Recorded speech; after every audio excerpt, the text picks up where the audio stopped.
This is Chris Burfield, Dr. Rick Wren, and Dr. Jeffrey Cottingham, and we're back with another edition of the SOCM Monday Morning Huddle 4.0, where we go over the 4 points that power your practice. The S, the O, the C, and the M. The S stands for subluxation education. What do you got for us? Okay, so today we're going to talk about T2 and how it affects the heart. Jeffrey had a cool story you want to talk about the heart. Well, you know, a few years ago, my wife started chiropractic college. She's now graduated.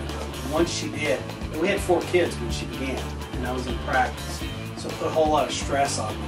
I wasn't taking care of myself as well as I could. I was getting adjusted regularly, but what I hadn't done was I hadn't had a new exam and X-rays in years. I've done what a lot of these things do, just ignore it.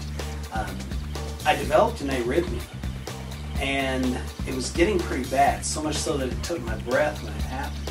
So I actually went to see a friend of mine, Dr. Eric Russell, down in Commerce, Texas, and you may know that name now. President, yeah. He's now famous. He's President of New Zealand. New Zealand Chiropractic College.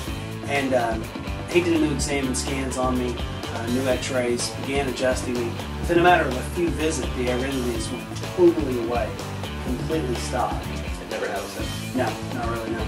So my dad, he graduated after me and became a chiropractor. He'd come from McAlester, Oklahoma, spend the night with me and my mom, and he would get me up in the middle of the night and said, "I got an arrhythmia. I need you to adjust me." And this probably happened 10 times before he died, over a several year period.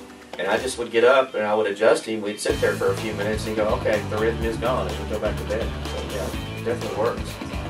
The O stands for oxygen for your practice. So what do you got for us this week, Dr. Wren? Okay, so we're going to talk about in the report of findings about giving out your cards.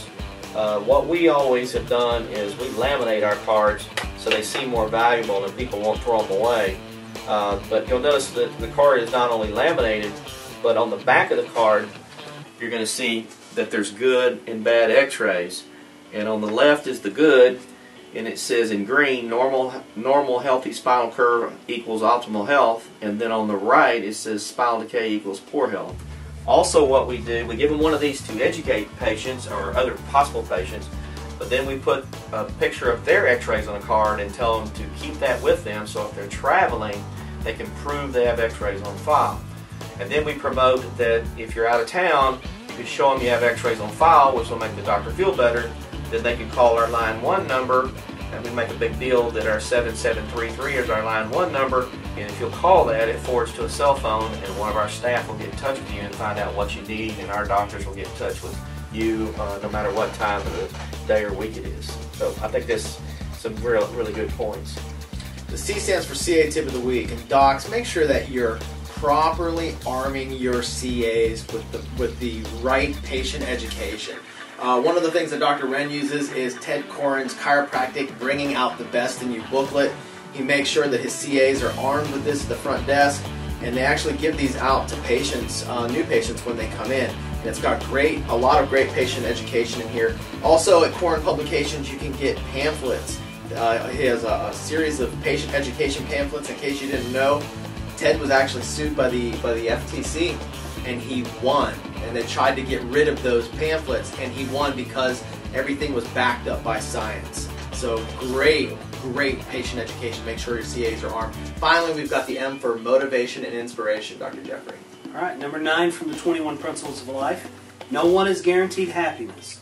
Life just gives each person time and space. It's up to us to fill it with joy.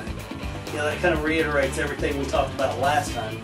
But do you get the point that life is about being happy? It's about being fulfilled.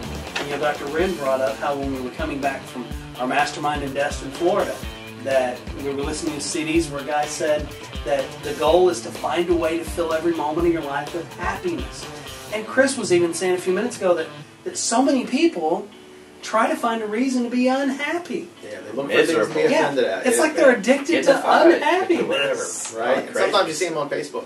Yeah. So let go of your addictions to being unhappy and just learn to be happy.